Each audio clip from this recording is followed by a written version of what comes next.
এখন কি রাত্রে খেলা হচ্ছে মা? কোথায় লেগেছে তোমার হাতে?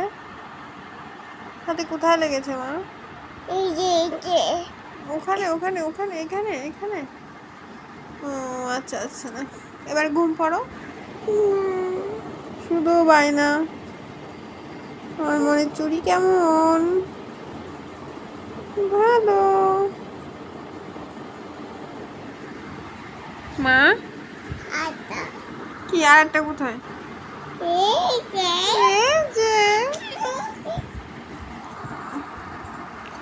এবার ঘুম পড়ো, আসো।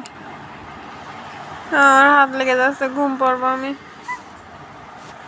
ভানাসি করে, শুধু ভানাসি করে। আবার কোথায় লাগলো? আবার মাথায় মাথায়। ওহো রে, মাথায় আবার লেগেছে। আর মনি আবার চুল কেটেছে, তাই না মা? চুল চুল কেটে দিয়েছে? কে কেটে দিয়েছে তোমার চুল? না পিতি, তুমি চুল কাটা পছন্দ করো না? পিতি, আচ্ছা ওকে বকে দেবো আমি, ওকে। আচ্ছা তাহলে তুমি এখন ঘুম পড়বা, তাহলে চলে আসো।